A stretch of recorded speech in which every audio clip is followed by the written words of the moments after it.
above all kings, above all nature and all created things, above all. Je bénis le Seigneur pour ta présence.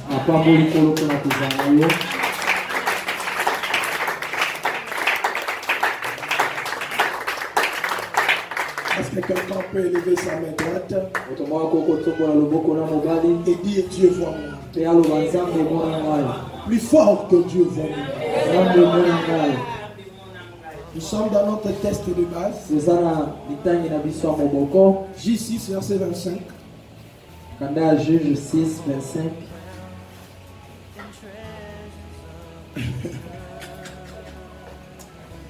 Que Dieu bénisse son peuple.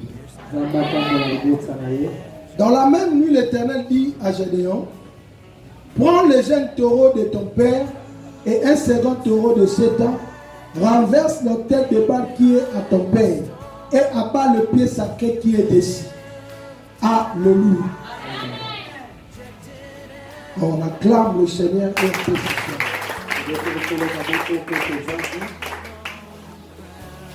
demain, nous avons qui? C'est le samedi, hein? Non, pas le soir. Demain, nous avons quitte. La prière va commencer de 8h à 12h. En jeûne et prière. Demain, il n'y aura pas d'enseignement. Demain, ça sera l'intercession accélérée. Vous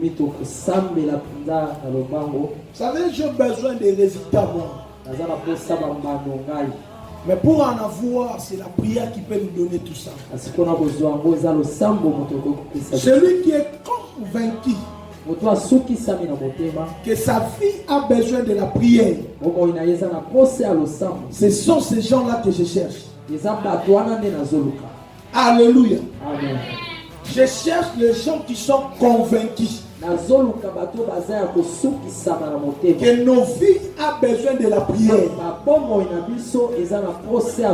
Et après cette prière, à 12h juste, tout le monde va ouvrir sa gêne. Voilà. Là, vous allez manger. Et dimanche, on se voit maintenant le matin comme d'habitude. Donc pendant ces 21 jours, chaque samedi, il y aura l'intercession de la prière.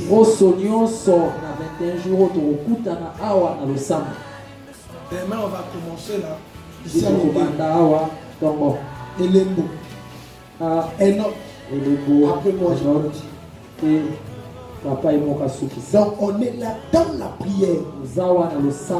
Et demain, on n'aura pas besoin de chaises. À 8h juste, vous mettez les cantiques liés à la prière, à la motivation de la prière ici. Mais chacun de nous sait le sujet qu'on est en train d'exploiter. Quand tu viens, amène ta natte, tu mènes le pan, tu choisis la croix. Commence à accélérer directement la prière. Alléluia. Amen. Oui. Gêner c'est bon. Mais c'est prier, c'est mieux. Nous évitons à faire des grèves de faim. Voilà. Destruction des hôtels. Bien aimé, nous sommes dans notre troisième partie. Je suis en train de parler sur la destruction des hôtels. Hier, j'ai expliqué et j'ai démontré que chacun de nous est le résultat de l'hôtel bâti 10 ans, 15 ans, 40 ans, 50 ans passés.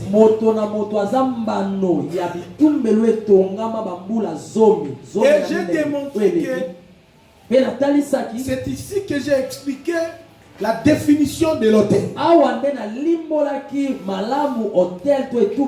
Est-ce que quelqu'un peut me donner cette définition? Qu'entendez-vous par l'hôtel? L'hôtel c'est quoi?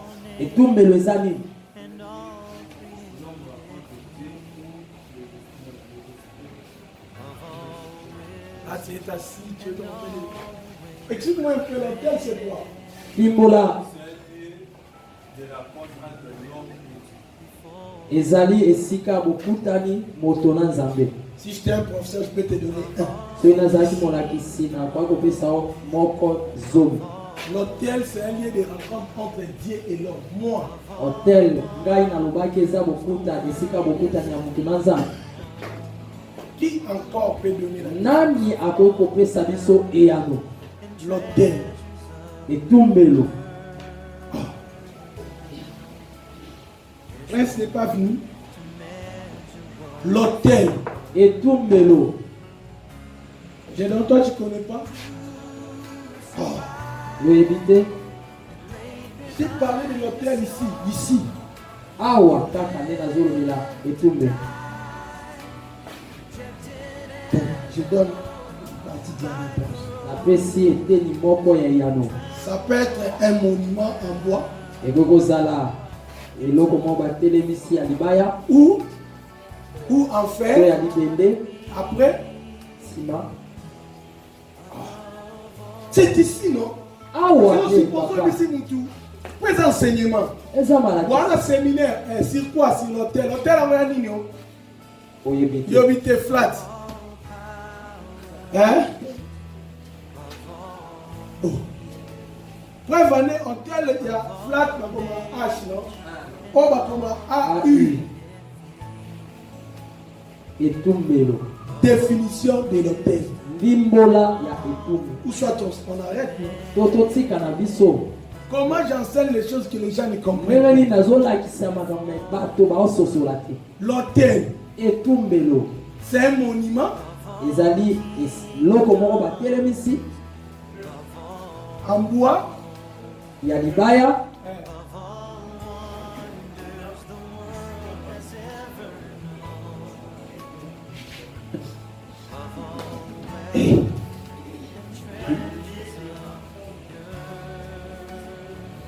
Non, on est dans la définition, on a comment il faut le marquer.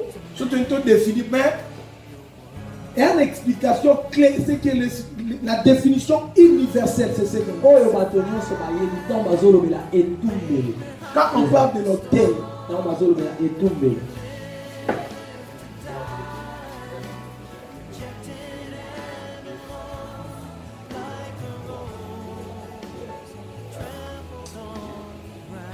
tu es dans la réponse, mais tu t'es embrouillé. oza na kati ya eyano me mikoti buluki eke yo moko. Mais c'est pas dans mon avis, on a le bain beaucoup Vraiment. Comme ça, on a posé son téléphone, il y a pas de temps Google. Ah! Non, ce n'est pas possible. eza possible te. L'hôtel, Etumbelo n'empêche sa partie à réponse, c'est un monument. ezali elilingi moko batelemisi Ça peut être en bois ekoki kozala ya libaya et en mégout, en fer. to ya libende. Après, Na nsima bakisa etikala.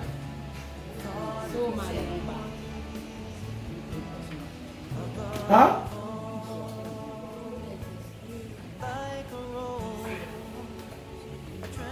Dans le Bible, on appelle ça notre définition universelle. Après, on a dit qu'on peut expliquer on a la définition ébélée pour nous faire comprendre notre.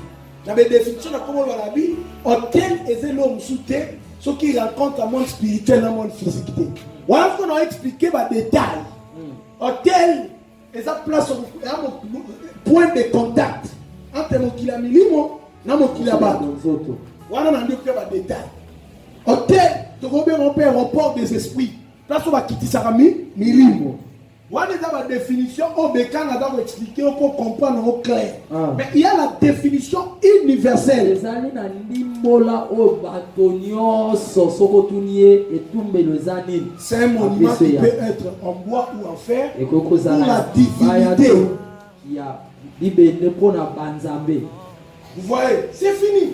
Et La sous- divinité maintenant, ça peut être positif bonzambe ekoki kozala ya mabe ou négatif. to ya malamu. Maintenant, je vais commencer à expliquer maintenant pourquoi nous parlons de l'hôtel. mpe na bandi kolakisa mpona nini tozolobela Et j'ai expliqué que l'hôtel, Mais na limbola ki etumbelo. Pour qu'on parle de l'autel, il faut associer ces trois choses. Poto lobela etumbelo esengeli tosangisa bilo. Il faut respecter ces trois éléments. Esengeli totosa biteni o misato. L'autel, Etumbelo, le sacrifice mbeka, et le pe sacrificateur. motumbi mbeka. Là maintenant, ces trois choses constituent l'autel.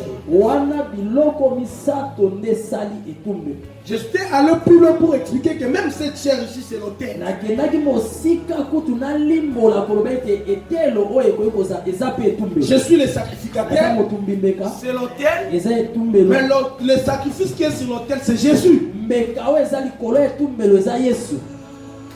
J'ai donné des détails et des explications claires. Napesaki biteni pe balimbola nyonso Un sa. pasteur averti, enseigné, même s'il était là-bas, s'il voulait déclarer des déclarations prophétiques, il va accélérer ses pas.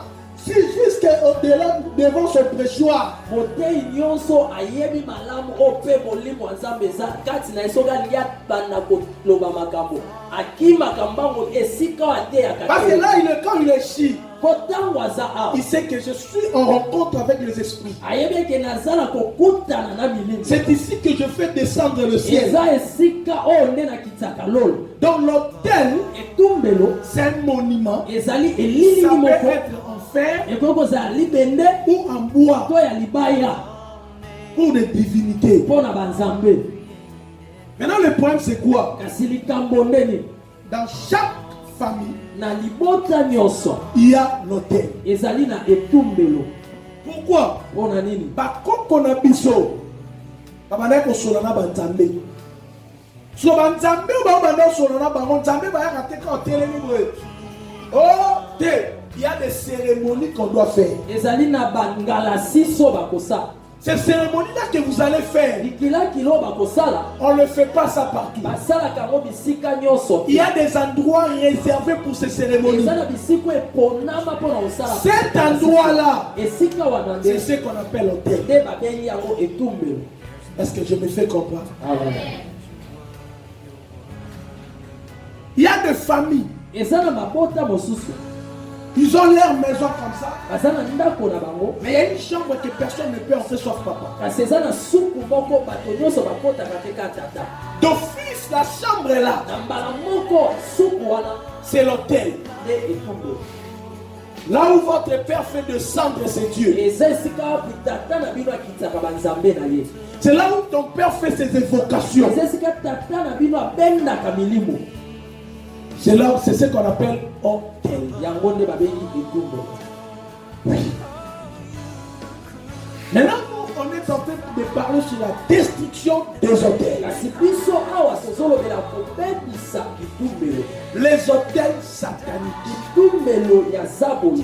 Bien-aimés dans le Seigneur, Olingami kati na kolo. lorsqu'on bâtit l'autel, Ntango batongaka etumbelo. j'avais dit qu'il y a trois choses qui accompagnent l'autel. Alobaki eza biloko misato etambolaka elongo na Ou etumbelo. soit qui fait nourrir l'autel. To eleisaka etumbelo. J'avais expliqué ici. Alobaki awa Ça peut être l'objet, ekoki kozala eloko, ça peut être le parole. ekoki kozala maloba. Et la troisième chose, j'avais dit quoi? Ya misato nalobaki nini? L'acte. Donc ça peut être un acte, Ekoki kozala na misala, un objet na biloko ou en parole. to na maloba. Un acte, je peux expliquer. Na misala nakoki kolimbola.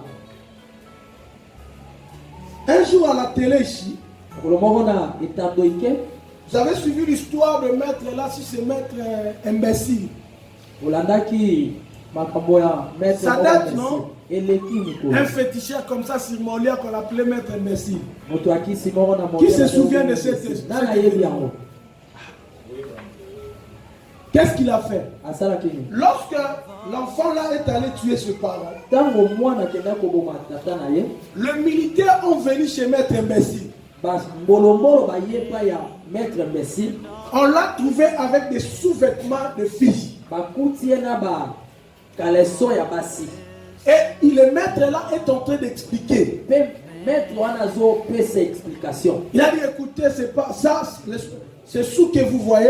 Alobi bakaleso bozomona c'est pour des filles qui ont besoin d'avoir beaucoup de hommes. ezali mpona basi oyo balingi kozwa mibali ebele, Des filles qui cherchent des hommes fiqués.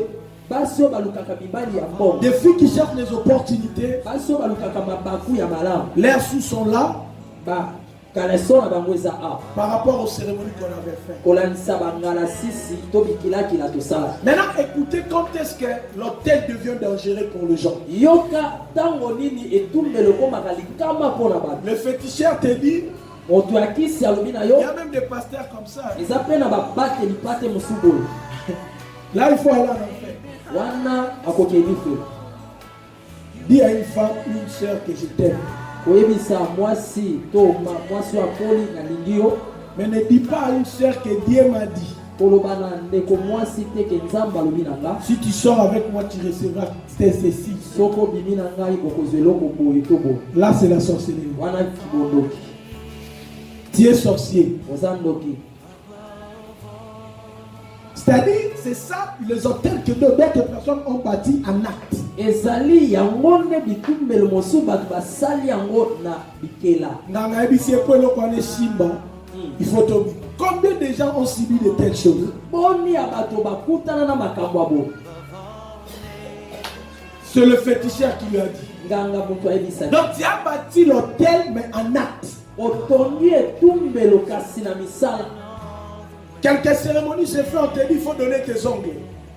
bikelakela moko esalami babipesa manzaka. Oh, prends le déchet de ton cheveu là, tu donnes. zwa ndambo ya suki na yo opesa.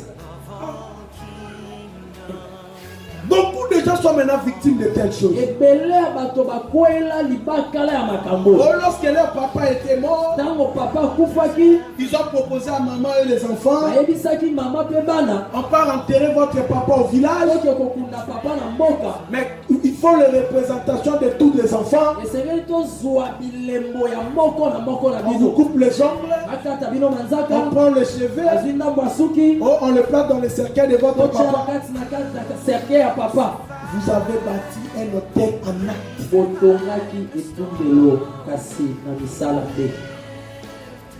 Oui. Moi, je me souviens quand on jouait encore au football. nakanisi ntango tozobeta ndembo, On avait un tournoi de l'autre côté à Mombele. ezalaki na tournoi moko awa na mobele.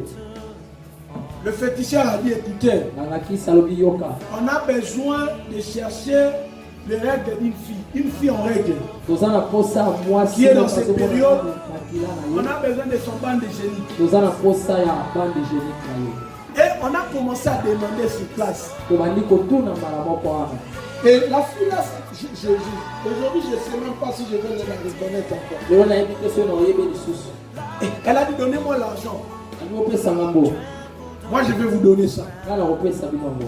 Et on lui a donné l'argent. opesi ye mpe mbo, Il nous a donné ça. apesi mpe biso. Et on a amené ça chez la personne là qui travaille le match. tomemi yango epa moto azosala match. Il a dit, bon, comme on a reçu ça, le poteau adverse va s'ouvrir.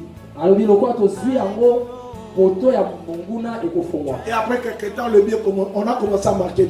nsima ntango moke tobandi otya babi. Une telle fille, mwasi ya boye elle a bâti l'hôtel en acte. atongi etumbelo mpe na misala. À la longue, na mikolo ezoya elle peut aller chercher les enfants. akoki koke koluka bana, Les enfants ne viennent bana bakoya te, pas. Elle ne les met pas au monde. abotaka te. Bien aimé dans le Seigneur. olingami kati na nkolo, Le blocage qui est devant toi, kokanga mo eza liboso na yo, la solution de ce blocage est derrière toi. eyano na yango eza na nsima na yo. Regarde comment tu as fait marcher ta vie. tala ndenge nini otambusa bomoi na yo. Oui, iyo oui. iyo Il y a des filles eza na bilenge basi qui ont détruit leur vie oyo babebisa bomoi na bango à cause des actes posés. mpo na misala oyo basala. Aujourd'hui, je parle de l'hôtel lié par l'acte. lelo nazolobela etumbelo oyo esalami na bekela. Grande fille comme toi, mokolo mwasi mokolo lokola yo qui porte les habits avec les gens, olatanaka bilamba na bato mosusu. plus loin, c'est pas le membre de ta famille. okende ku mosika eza bato na yo ya libota te bandeko Comme na yo. les jeunes filles aujourd'hui, vous êtes capables d'aller chercher des maisons. lokola bilenge basi lelo bana makoki akoke kofutela bango Il s'est moko. venu de la famille grecque. aluti libota boye, Elle est venue de la famille auti zen. mpe libota boye. vous êtes là en famille. oza wana lisanga Au nombre de 5.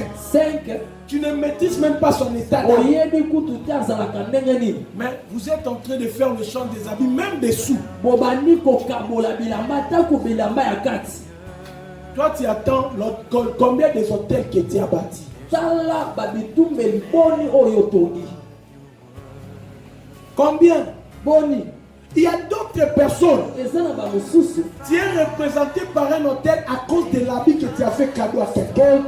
talisamaka na etumbelo moko mpo okabelaki motu elamba Il y a des gens qui peuvent venir dans ta vie. eza na bato mosusu bakoki koya na bomoi na yo Il te dit tout simplement, balobi no kaka j'aime ton habit ici. nasepelaka na elamba na yo Donne-moi.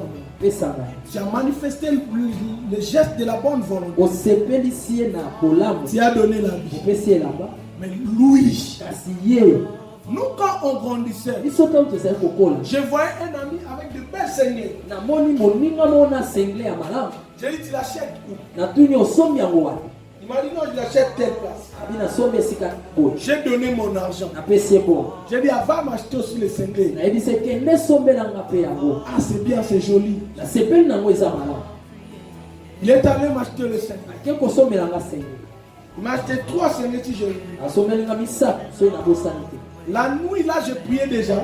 na butu wana deya nabandi kosambela J'ai prié la nuit, j'ai fait un songe. na butu naloti ndoto Il m'a amené les cinglés me trouver. ayelinga sengle kasi eza ya kotoboka J'ai parlé à l'apôtre. nayebisi ntoma L'apôtre a dit ceci. ntoma alobi na nga boye Il est dans la sorcellerie. aza na kibondoki Comme nous sommes des frères qu'on a grandi ensemble. lokola tokolaki esika moko Bon, j'ai écouté, mais nayoki sorcier, ndoki mpenza on a mangé des fils. tolia na ye On a fait beaucoup de choses avec tosala makambo ebele na ye sorcier. ndoki Bon. Comme moi-même, j'avais quand même rêvé. lokola nga moko mutu nalotaki Le matin, il m'a amené ces 3 cinglés. na ntongo ayelinga basengle wana J'ai pris le cinglé, zwi basengle j'ai pris. asambeli Aujourd'hui, il y a 20, après peu 20 ans passés. lelo ba 20 ans kokoleka 20 ans, de 2006 jusqu'à aujourd'hui, combien d'années? 20 ans juste. non 18 ans 18 ans. Ah, je suis.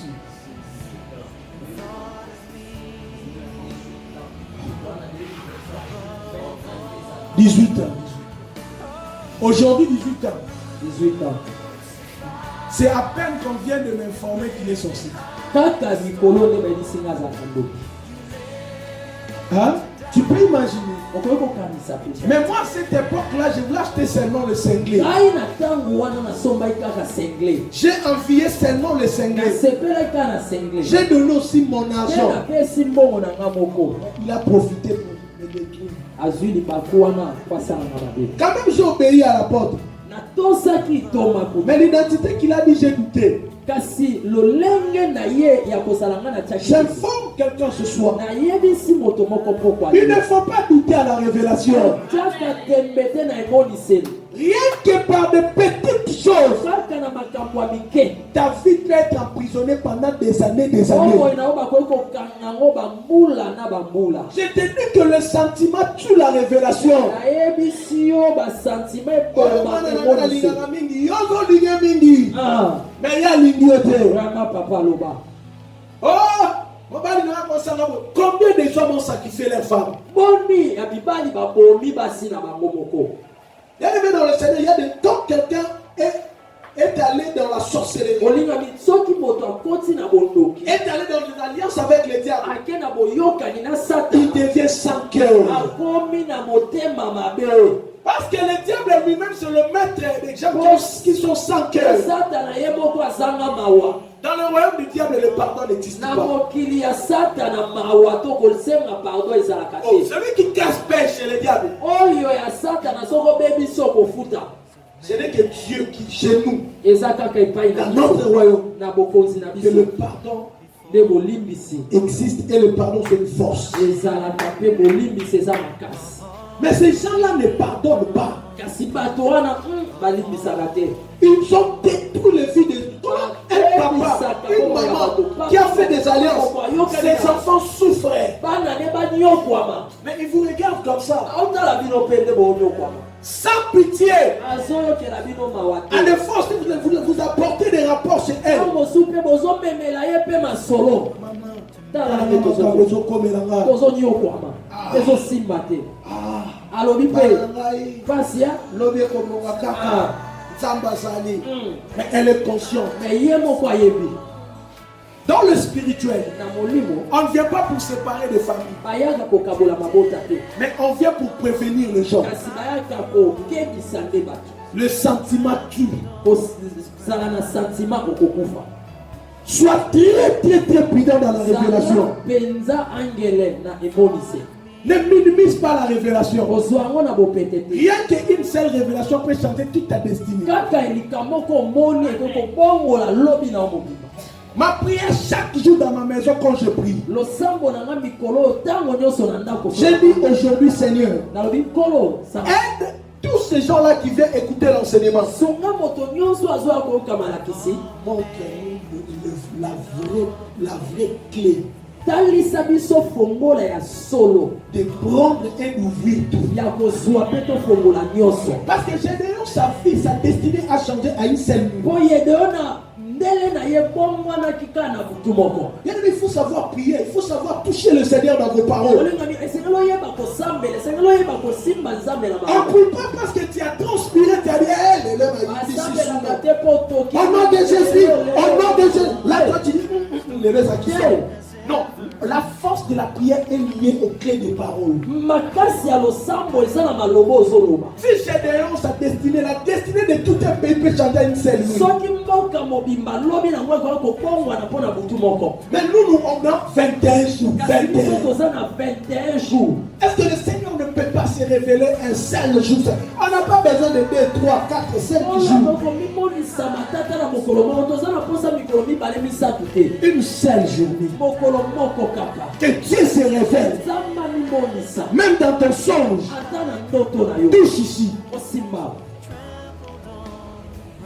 Il faut dire à Dieu, demain quand tu vas venir. loba na nzambe lobi ntango koya Pendant ces 4 heures du temps de la prière. ntango nyonso Intense. ozobondela Et makasi Seigneur, loba na nkolo une seule révélation me suffit. eboniselika moko ekoki mpona J'avais pas noté à 2 fois. amen Alors tu es bénété 2 fois.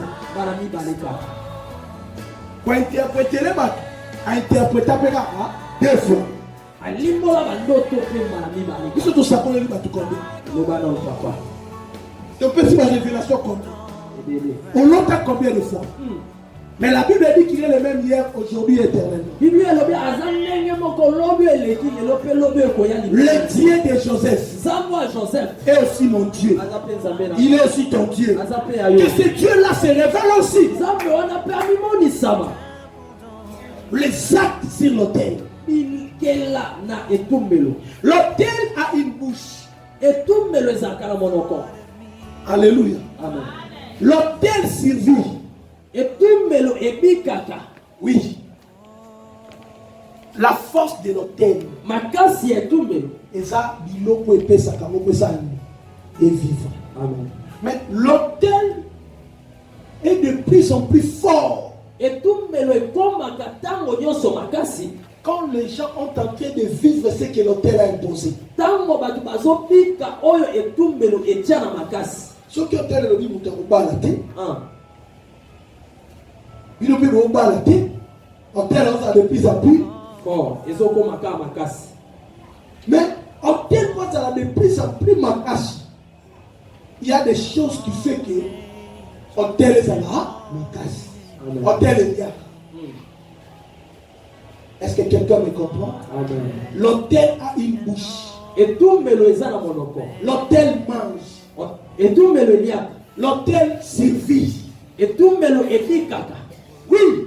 iyo Pourquoi je dis que l'autel mange? mpo na nini nalobi eliaka Pourquoi Dieu peut dire à Gédéon, mpo na nini nzambe akoki koloba na yedo va renverser l'autel de ton père. kende kobongola etumbelo ya tata na Mais yo prends le taureau, place là. kasi zwa ngombe tia wana Un taureau de 7 ans.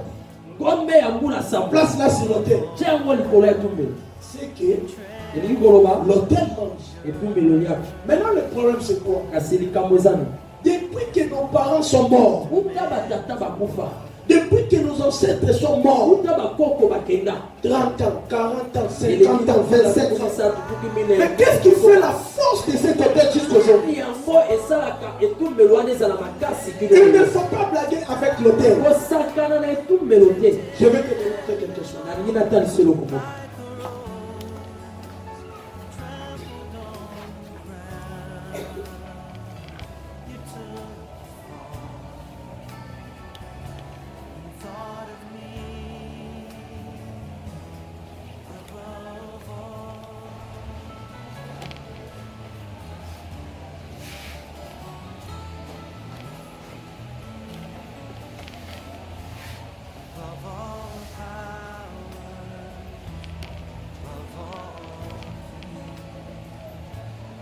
Verset 24. Écoutez l'écriture.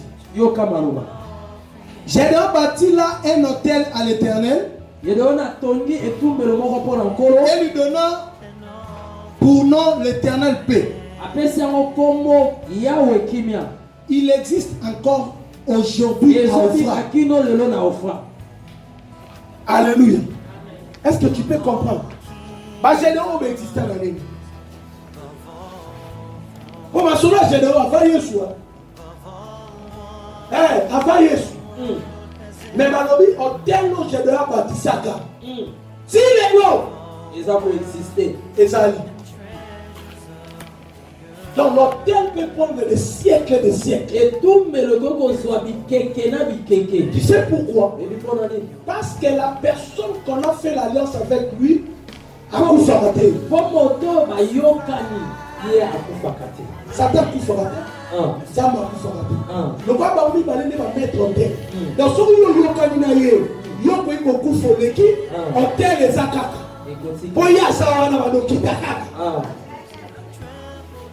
Est-ce que je me fais comprendre? Donc l'hôtel est toujours là. Et tout melo ezaka kawana. Oh papa na biso mtano sala makamwana mais bama kufa na ye. Papa na bino kufa milimu kufa. Jamais.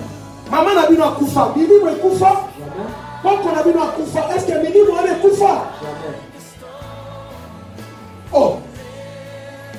Voilà pourquoi il y a dans les enseignements de la délivrance et pouvoir à Dieu. Et on a pas sorcellerie à ça.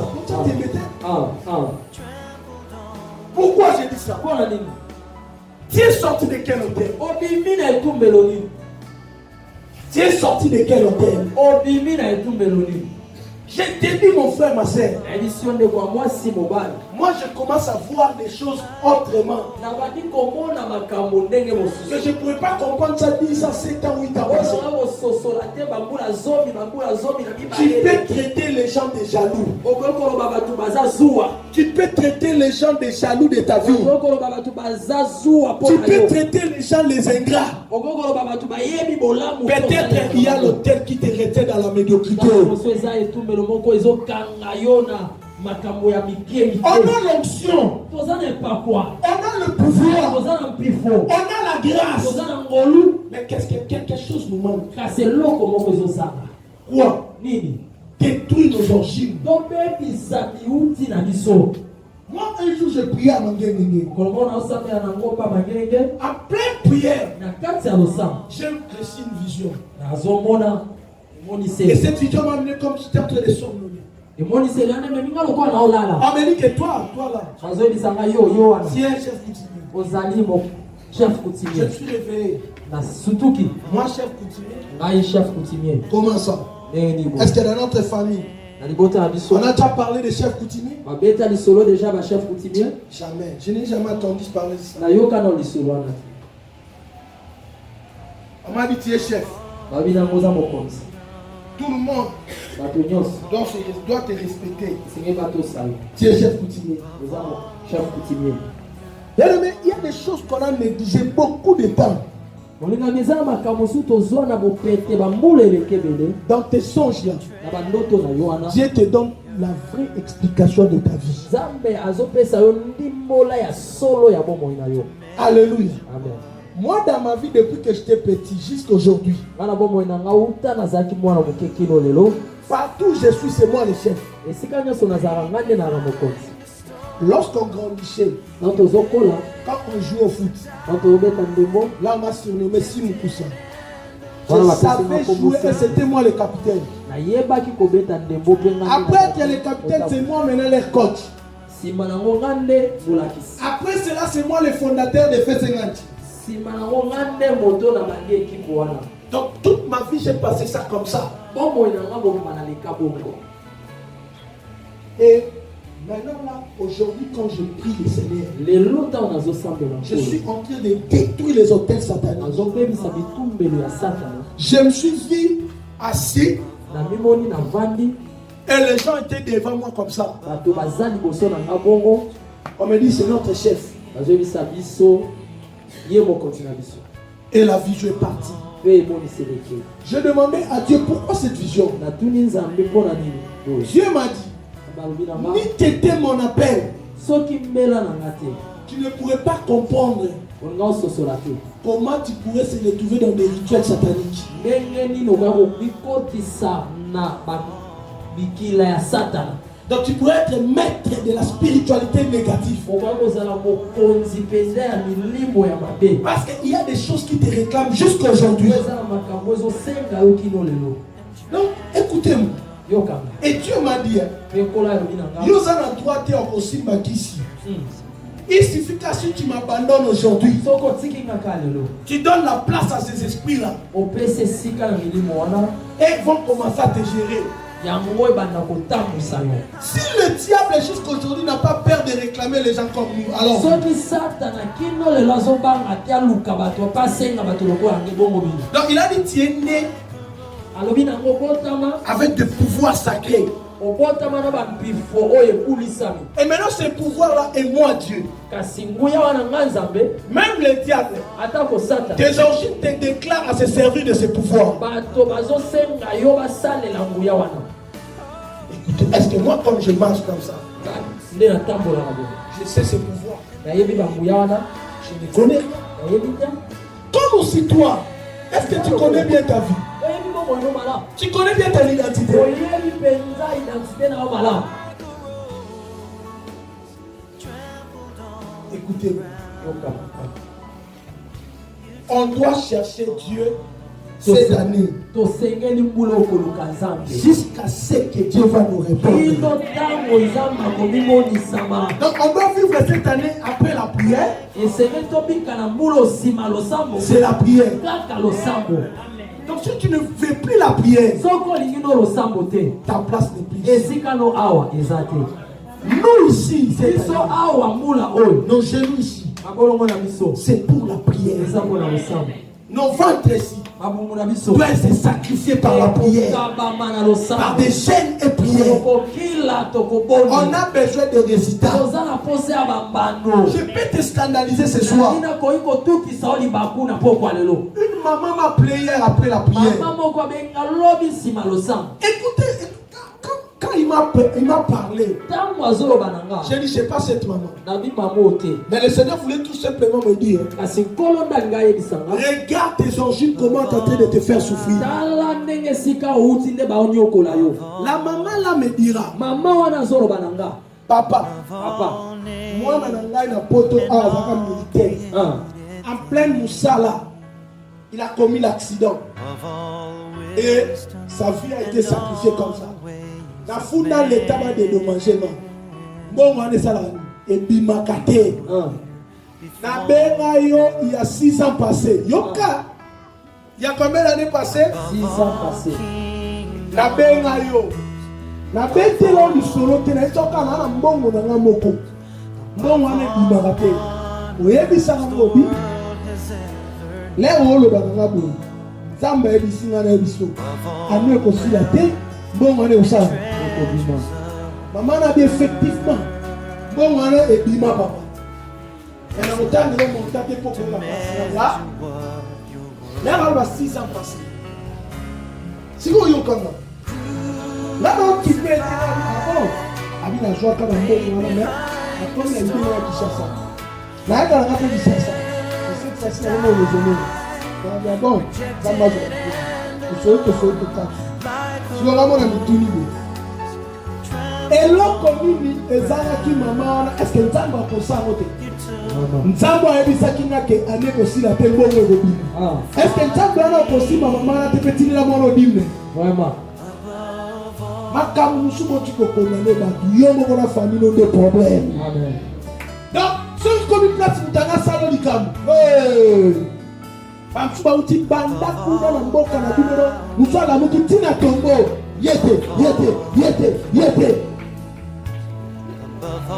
mobali anakabelaka bato nyonso so banda yo lingana na yo yokaka na solo asomelaka nani otipe asomelaka nani olokwaka me yo soki atio na projet poche mpo ekota boye soki alingi abimisa bekoko na tena ndezonga ne riez pas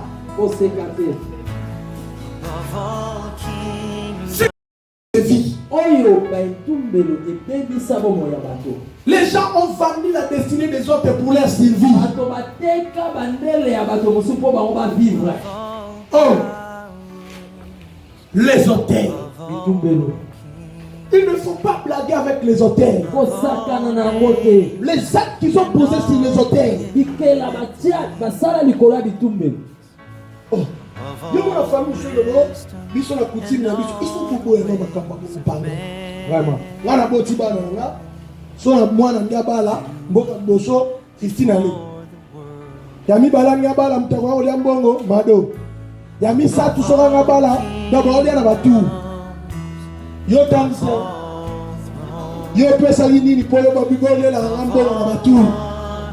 Soko boy wana na suba problème. Tu connais son état d'âme. Oui,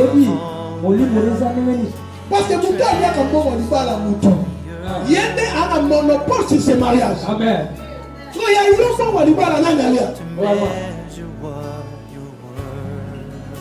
pour Mouta, on a reconnaître que les gens qui vont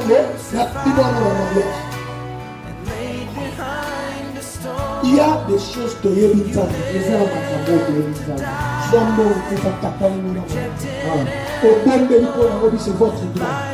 Ce qui est fait, ça va nous décoller en état. Mais là, on a yébi. Là, la personne de mon âme. Des vies des gens. Oh,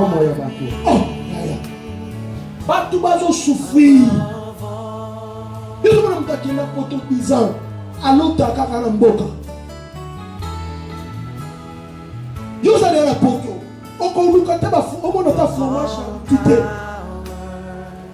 Yo, on a Ramboka après qu'on s'accorde. Ah! On commence à ta mobimba. Dans tes messages. Nabandoto na yo. D'accord, tu sais moi na na na nota bango. D'accord, ça c'est la sorcellerie. Oui. Et bien aimé dans le Seigneur. Je vais te dire ce que les hôtels, Bokeba, ma famille, entre vous des débats, des discussions. Et ça et faire nous ça s'appelle les hôtels. Toujours quand bien. Ça fait nourrir aussi les hôtels. La force des hôtels traverse les gens qui appartiennent à ça. Et les caca, mes bateaux. Il y a $100,000. Au début, ceux qui vont télé réclamer adversaire à l'Ibosona. Ceux qui sont chrétiens. Dans mon famille, mais ma côté, ma justice. Si mon héritage doit être aussi là, il y a des gens qui n'ont pas de là. Banani va récupérer mon. On va foutre un magistrat, on va foutre un avocat. Oh, mon avocat, il fait ça. Et si là, Batubande n'a besoin de bon. Batubande est quand même bon. Il ne peut pas voir qui l'a encore. Batu ici, il n'a les hôtels. Quel est l'hôtel à Kouna là-bas? Comment on a dit, bon, est belé à qui ça, c'est ça qui vient. Quel est l'hôtel là-bas parquet? Combien de conflits parcellaires? Combien de procès entre héritiers? Hein? Il y a bien la Xabisoni. Yamoni ngaye na parmi bateau. Atana ndoto nanga. Na raison na raté que eloko loko l'héritage. On inside to tek. Boko bomana. Oh. Vomien. Ebe bakabo tala na bino nzambe moko ayebi. Soki ça na basusa mabe basubana na bango bosani. Awoleka. Musumena mais esprit wana ko côté na boko kenda kapanga. Wa kila ndeko na malade alekisi. Ndeko na basai. Maintenant azo kufana. Ozo faire nourrir l'hôtel. Le conflit. Un conflit. Écoutez, Yoka. les hôtels existent. Bitumbelo ezalaka. Les hôtels sataniques existent. Bitumbelo ya Satana ezalaka. Et ces hôtels-là détruisent des vies humaines. Yango ebebisaka bomo ya bato. Et dans les hôtels, il y a des listes de présence. Na kati ya bitumbelo ezali pe na bakombo ya bato babengaka. Ah, Boni Gédéon. Ah, comment pasteur. Ah. À quel niveau total. Vraiment. Allez, l'Obama. Écoutez-moi. Yoka papa. Aujourd'hui, je parle sur les actes. Lelo na lobeli bikela. Quels sont les actes que toi-même tu as commis? Bikela nini yo moko osala. Comment quelqu'un peut avoir cette dimension? Nani moto akokozala na epimelo oyo. Ayembi, ayembi, ayembi. Ah. Mutazo yemba. Chérie, bimelanga loko la femme de nuit. Ah. Et toi aussi, tu le chantes. Dieu délivra sa femme de nuit dans mari de nuit. Vraiment. Ndenge libala ya moi bakabolango na passe sur bato balingani. Ah. Ndenge moko pe femme de nuit que mari de nuit que chasser na vie à moi. Vraiment. Il y a des hôtels Ezala bitumbelo mosusu. qui a imposé Oyo etiama. bino nyonso wana boya basi atata na bino. Ah. Lokola ayelaka bino na moi te, ayelaka bato na butu. Vraiment. Je pense ce témoignage. Azui litato libo. J'étais avec un homme de Dieu aujourd'hui. Azana mosala nzambe o lelo. Le prophète me dira, Sakola lobi nanga. ah mon ex est mort. J'ai dit oui, Mwasi nanga kala kufi. je la connais très bien. À cette époque-là, oui, c'est mon ex, c'est mon ex. Tozaki na ye. Tozaki na ye. J'ai dit, mais on a fait des efforts pour qu'on puisse marier cette fille. Tosala nyonso tobala. Mais sa famille n'avait pas voulu. Kasi libota ne linga ete. Il m'a dit, mais à cette époque-là, on ne comprenait pas. Alobi na ntango wana toyebaki te. C'est aujourd'hui que j'ai appris que leur papa Lelo nde na yebi tata na était mama. leur mari physique. Azalaki mobali na ye penza. Abonzoto bo. Leur mari, donc c'est-à-dire toutes les filles. Ah, bana basi nyonso ya famille wana. Basi ya Donc, tata. pour que, écoutez-moi, Yoka. il y a des actes qui se font la journée. Eza na misala mosu esalamaka na mokolo boye. Ce n'est pas la journée. Eza mokolo boye. On t'a envoûté la nuit. Aloki yo na butu. Il t'a envoûté, il t'a envoûté, il t'a envoûté. Aloki yo. Quand il va apparaître la journée, Kaka oya na mokolo boye. tu n'as plus de force. Oza na makasi soto. Tu acceptes. Or, tu es sous l'envoûtement. Onimi. Oza na sela ke. Donc, le papa là lui-même, Tata wana ye moko. c'est lui qui a dévergé toutes ses filles. Ye nde ayeba bana na ye basi nyonso ba liboso. Mais toi, quand tu rencontres une telle fille, Yo ntango okutani na mwasi yango. oh, tu marches avec l'autel vivant. Ozotambola na etumbelo mpenza eza na bomoi. Donc, il y a des actes Eza na bikela. qui nourrissent les hôtels. Oyo ezopesa bomoi na hotel.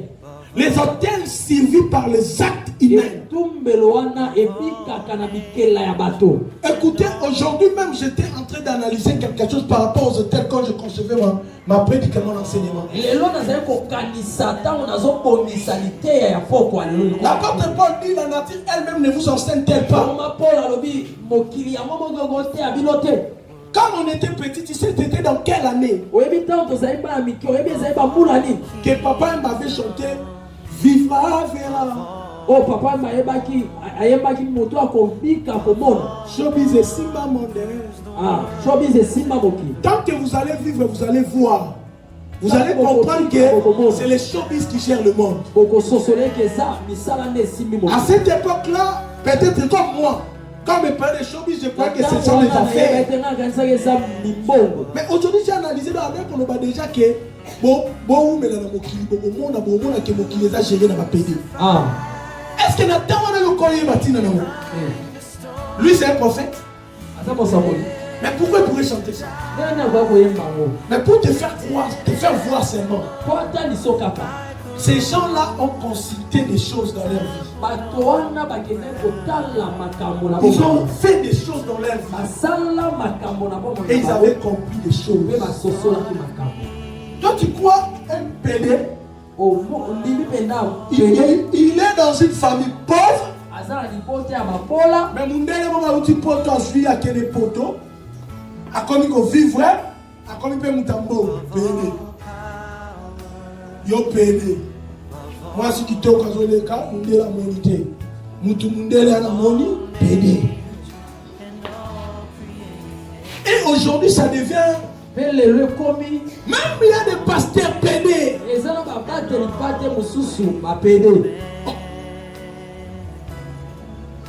Il y a des pasteurs qui ont de grandes églises dans ces pays.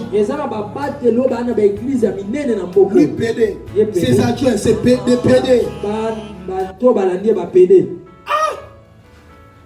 Dans tout ça, les hôtels. Dans les hôtels, vous savez, les pédés font quoi? Surtout vous, les jeunes garçons. Je vais aller plus loin, mais écoutez-moi. Cherche-moi après prière. Le Seigneur m'a dit dans ta vie, tu es sorti avec deux pédés. J'ai besoin de ces frères-là après la prière. Je n'ai pas besoin de te dire, tiens-toi debout. Parce que tout le monde va commencer à te dire, ou soit écris-moi sur WhatsApp. Et je vais voir ce que je fais. C'est trop important. Oui. Le PD travaille, les PD eux-mêmes sont des hôtels. Oh. Ils sont des hôtels. Maintenant, qu'est-ce qui se passe? Ils travaillent par l'aura. Les auras, c'est quoi? Faire briller ton étoile. Comment le faire? Les hommes forts de ce monde qui ont l'argent cherchent à activer les étoiles par rapport aux gens qui ont des étoiles. C'est-à-dire que l'étoile, comme à ma casse, ils sont connectés à l'étoile. Si on va connecter à mon à qui va payer? À qui payer après qu'on s'y s'en va comme on va payer $10,000. Non, vous en avez. Payer à son tour à $8,000. Qu'est-ce que lui va faire? Rien à cantine de Fayolo. Maman Tongue. Malimete. Place Patois Lili. Ma petite fille, me voici, je suis prêtre. Avant le lot de $100. Avant le lot de téléphone à $1,200. Azuye à $30. Azuye à $30. Azuye. Azuye soit à 7 garçons. En plus, tous ça pour activer étoile de pédé. Monter au coup n'a pas ça dit 10 000. Azo comprendre que pédé wana étoile n'est brillée. Nasali. Na beke sous. Et ça là mana maman bela kala mboko. Ils ont bâti leurs hôtels. Oui. Monta comme il est fier. Azo so ba jeune fille quoi yé. Bana passer à batamike. Nakuta mboko zo beta mboko na kwezo wana. Maman mkola zo beta jeune fille.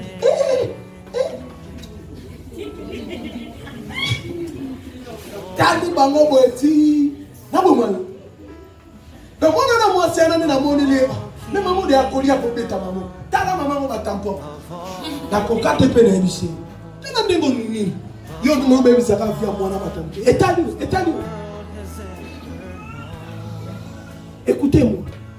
Quand les aka mutu moko boye. Attends na baninga basi 7. Ya ko bino bana basi. Boké bana baje oyo. Ngambala. Général. Mobile moi c'est pe non, ya pas no monter fa bana kana ye. Ya ça non. Maman na tata na. Oh, elle sait ce qu'elle est en train de faire dans vos vies. Qui cherche ses commis, mais évitez de définir le culte. Il faut être sensible. Il faut beaucoup prier. Aujourd'hui, que personne ne te trompe.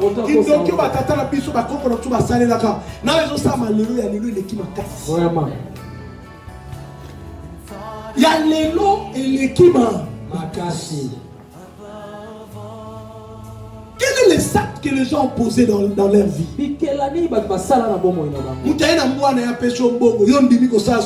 Avec les chiens. Vraiment. Il y a une fille là qui vient de mourir. J'ai suivi ça sur la net. J'ai suivi. Son camarade est en train de témoigner. Son camarade travaille dans la boîte de nuit. Et elle aussi était venue dans la boîte. Et il y avait un groupe de garçons, ils étaient au nombre de 7 aussi sont venus.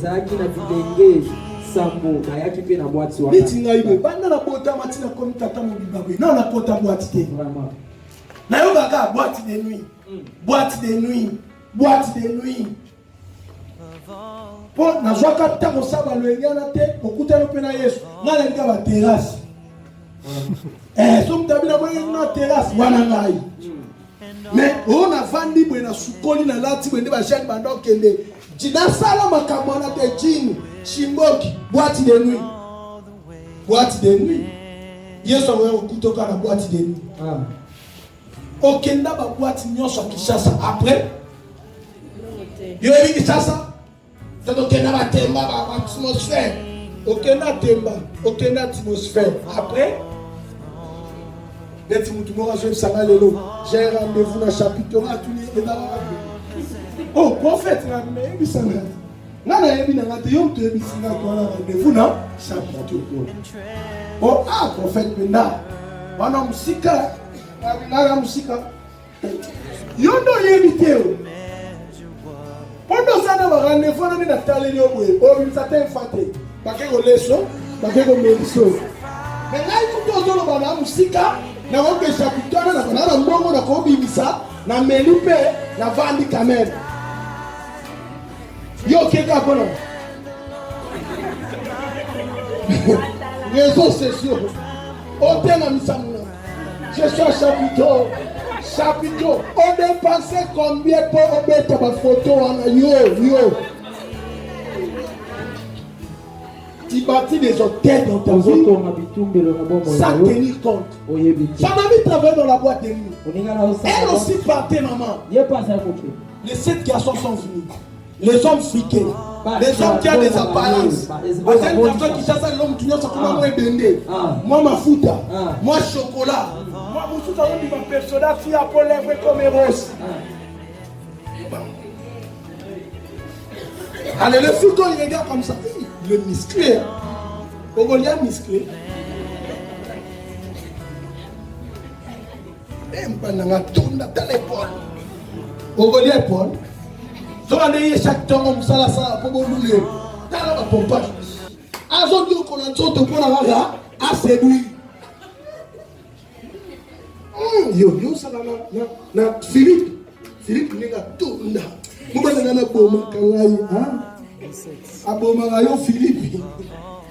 Amen yo moni tonton. Baba du péquicité. Voilà bah comment on va chercher moi qui est qui tout. On va chercher garçon il est trop élégant ce petit. Donc il fait des efforts. La fille camarade a passé dans la boîte a se péliné. Ba mati di connaît avec na ba chambre boîte. Ba comme na kati banda banda action FC tenga bi mananga na basite. Azu potani lo ba mon tenebo. Acheli. Abilembo la moka poto je te donne $5,000 dans iPhone 13. Oh, soko boy pe wana shwati. Nous voilà l'action secret. Il partage la tali. Oh, baila na whisky. Yango moni bana oyo. Ameli whisky na sa whisky. Demo bana whisky. Alembo ni na whisky à $6 na pese mbo. Na pese téléphone. Bana mukolona bana so nganda libo. Docteur. Quand tu connais encore la saba maman na bino, chobo monye bando yinda. Yebisa maman vérité. Aki mako basanta bela tu solution koya. Libo. échographie de l'autre côté. Écho de l'autre côté. Liboum, liboum, liboum, kene moninga. Oya sala kana boîte. Les moninga bando bunda na moninga banda ya wana tilelo hayakate. Na betele tout nanda. Ake kokuta moninga gravement malade. Quel est le problème? On banda kana uta boîte ya nino. Yebe moninga betelo seka bobo. Wana fo banda kolukela moninga solution. Ya komo baka. Na c'est la garçon. Nkolo ba oya ndelo ko dinda me. Ba ya kate pour ba salle des opérations. Et là moninga na mabele. Ya komo te. Regarde la vie. Ou à cause de Moussala, Yakananu, Nakusho, la ciment. Papa, Moussala n'est pas tigala. On connaît même bon, on a monté. Tu bâtis un hôtel que tu ne dois pas maîtriser.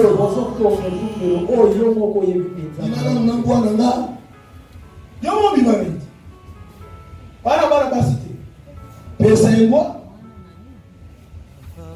Vous savez qu'est-ce que le diable fait? Il nous donne tellement l'amour de l'argent. Bien-aimé dans le Seigneur, je te dis ce soir, je peux venir parler sur les actes qui passent dans l'hôtel. Les actes qui passent sur l'hôtel. Les actes qui font vivre l'hôtel.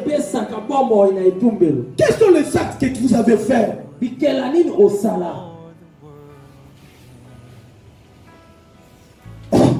On lisait. Souka va passer au moins dans ce que l'on a une oui, on a lu pas, on a lu le le sel. Écoutez, on ne va pas nous choisir la famille, mais tata la maman nous va sauver. Hein? Bah, mon père ou un a des réalités. Les vidéos salut acte d'abord on a nos parents. Les esprits là sont fait quoi? Pas suite. Parole est pas suite. Pas personne. Nous devons comme Bota. Bota. Okabela milimbo wana nani? Toilette que là au bois kamwana. Et ça va connaître nini? On dit cérémonie bana ko le kama toilette. La route. Comme va dire. Toka ba na bi docteur. Bien aimé dans le Seigneur. Il y avait un docteur ici, un expert à l'avortement.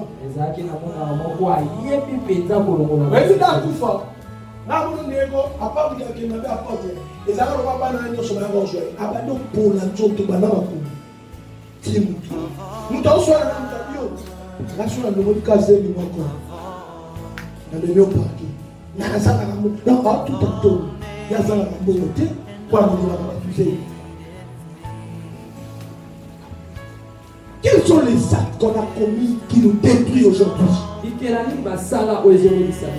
Non, aujourd'hui c'est une soirée de la repentance. Que chacun de nous regarde son passé. Qu'est-ce que j'ai fait? L'acte que j'ai commis sur l'autel.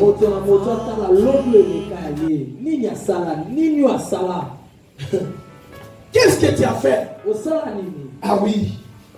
Mets-toi à genoux là où tu es. Je veux que tu commences à plaider la miséricorde de Dieu. Qu'est-ce que tu as bâti sur l'autel?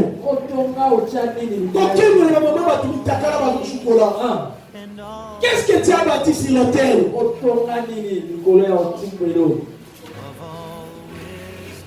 Je ne sais pas ta vie. Mais je veux que chacun de nous